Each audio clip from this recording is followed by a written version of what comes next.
If I asked you the question who the main character of Black Ops is, like literally the Black Ops universe spanning from Black Ops 1 to Black Ops 4, including Black Ops Cold War, who is the main character? Maybe you said Frank Woods, maybe you said Russell Adler, but the real answer, the actual answer is Mason, but not just Alex Mason and not just David Mason, because the thing that you may not know about the Black Ops universe is there are a lot more Masons than just the two of them. And I wanted to make a video going over every single one of these characters, how they fit into kind of a timeline, and the story and the connection between all of them. Because yes, believe it or not, there are more of them. It just so happens to begin with Alex Mason. So Treyarch's real first game to blow up was Call of Duty World at War, but there was no Mason in that game, right? There was a Reznov, but no Mason. Well, you might actually be wrong about that one, because you see, there was a Mason in that game. Alex Mason was born on June 3rd, 1933. However, his father was awarded a Purple Heart in a battle called Macon Atoll, which just so happens to be the very first mission of Call of Duty World at War. When you wake up on that Japanese beach, well, it turns out Alex Mason's father was on that beach and received a Purple Heart for wounds received during this battle. Now, not much more is known about Alex Mason's father, but yeah, he was on that mission, the very first mission of Call of Duty World at War. Now, after this, fast forward a little bit to the year 1953. Alex Mason, the son of the person from World at War that we just talked about, won the Wimbledon Cup for being an exceptional sniper at the age of just 20. Now, because he grew up in Fairbanks, Alaska, he was good in pretty much all climates, and in the early 1950s, he served in South Korea as a Marine. A few years later, in 1958, he was recruited to the SAD-SOG division for his exemplary service within the Marines. Now, he was brought in along with this, basically working for the CIA alongside someone who we're going to become very, very familiar with by the name of Frank Woods. And this is where Black Ops 1 picks up with the Bay of Pigs invasion. So they go into Cuba and they try to take out Fidel Castro. As it turns out, it's a body double, and because of this, when they go to escape, Alex Mason ends up getting captured and brought into a Russian gulag. At this time, he is brainwashed by people like Nikita Dragovich, Kravchenko, Steiner. We know this story. Now, he is brainwashed, but at the same time, someone by the name of Viktor Reznov is trying to counter brainwash him to make it so that he can do the right thing. The rest of the story of Call of Duty Black Ops 1 is told through the perspective of Jason Hudson, the handler for Alex Mason, trying to get this numbers sequence out of his head and figure out exactly what's going on here. And by the very end of the game, they just so happen to. Which, by the way, happens in the year 1968. However, it is projected that 5 years earlier in 1963, the brainwashing that the Russians did on Alex Mason actually caused him to be the one to assassinate none other than JFK. Now, this was never confirmed, but heavily hinted at in kind of the post-credit scene of Black Ops 1. Now, from 1968 to 1978, Alex Mason ran various missions in the CIA, once again alongside Frank Woods, in several locations around the world. But in 1978, the CIA no longer knew whether they could trust not only Alex Mason, but also Jason Hudson and Weaver, so they put out a hit on him by the name of Operation Cherubitis. We've talked about this several times before, but needless to say, this operation never ended up going through. And one of the reasons why it might have not have gone through is because in the year 1978, it is also the time that Alex Mason retired from the CIA, deciding to go and get married to his wife and have a son in the year 1979 by the name of David Mason. Now, this retirement would not last very long whatsoever, because in 1981, he would get brought in alongside Russell Adler and Frank Woods to help hunt down Perseus, but was not the main person on that mission. And then in 1984, would go into Verdansk to help track down Russell Adler and very much so help with the de-brainwashing of him as well. But then he would retire once again for 2 more years until the year 1986, because it was at this time that he fully committed to being a father to David Mason. But something else happened. His best friend, Frank Woods, the person that he started in the CIA with, would get captured. Go back to the army, like you did when Mom died.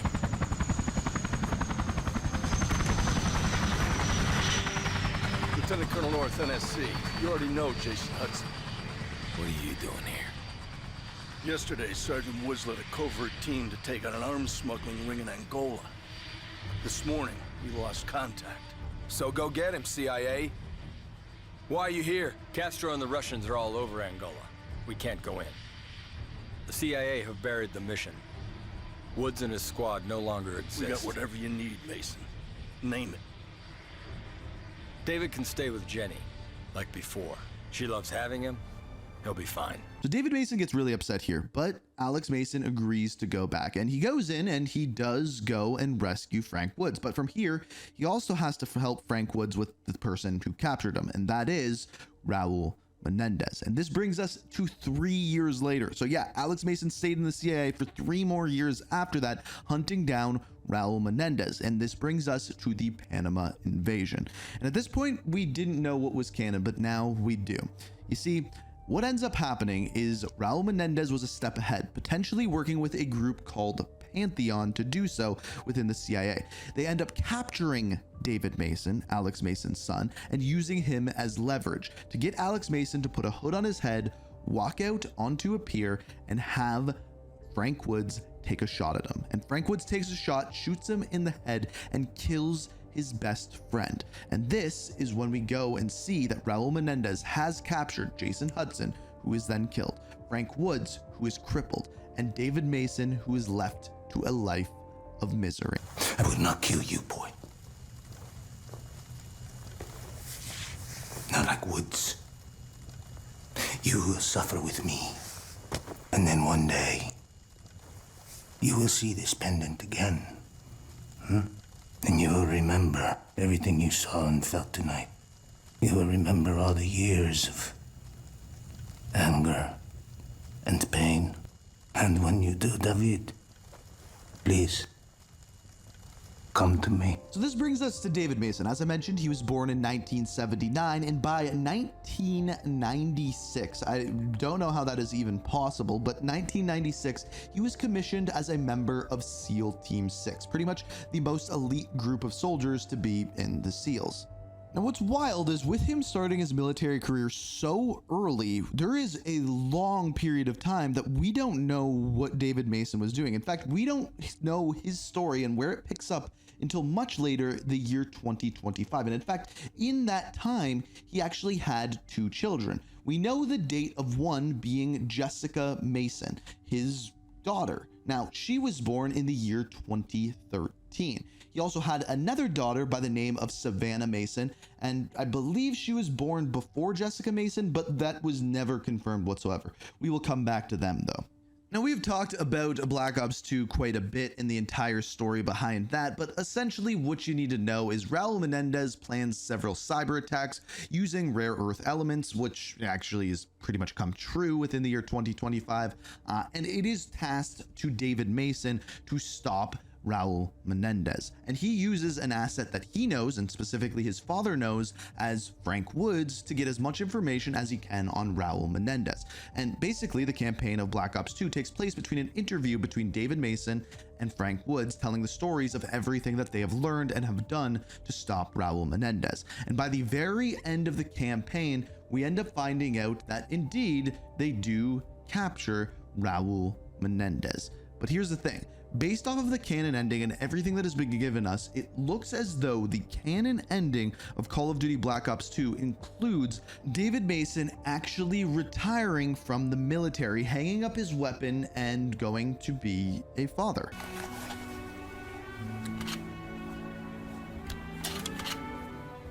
I'm done, Sarge. Good. He's happy to hear that. You talking to the dead now, Sarge? Nah. They talk to me.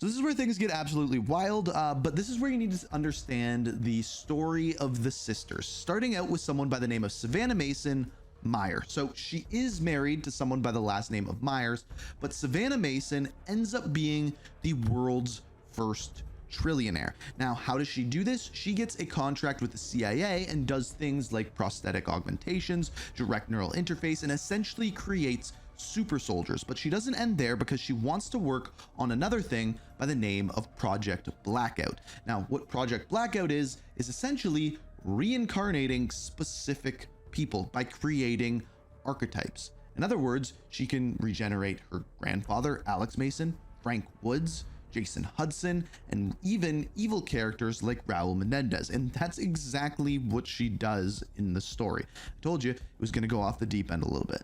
So she does this, and her sister, Jessica Mason, who goes by the name Jessica Mason Green, so in other words, she is also married to someone by the last name of Green, she is very, very against Project Blackout. So her, alongside Battery and Ruin, go on a mission to stop a team of mercenaries. However, these mercenaries are tipped off by the archetype of Raul Menendez, and it ends up going the other way, and Jessica Mason ends up getting shot in the face. And she uses this opportunity to actually fake her death so she can work behind the scenes to kind of stop her sister.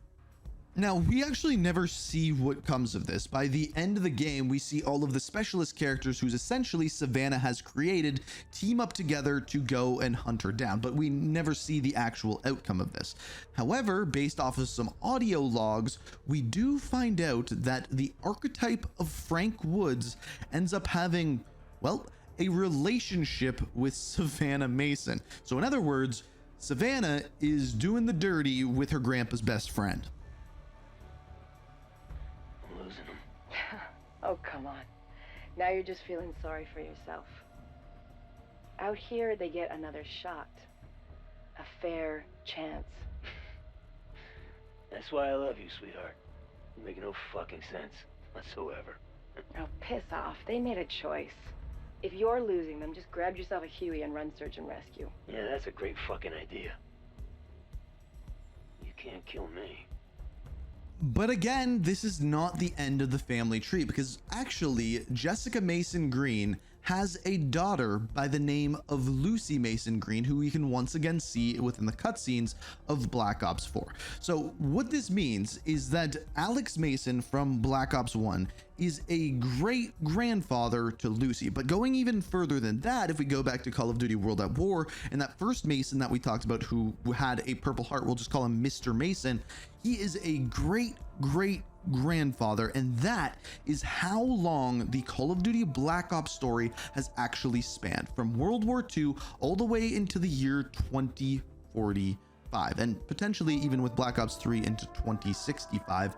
But those connections are much looser, and we don't have like quite literally, like Lucy is not in Call of Duty Black Ops 3, so there's no connection along those lines. But yeah, it's the longest family running line in all of Call of Duty by a long shot, and that is why I say that the Masons are the main characters of the Black Ops universe.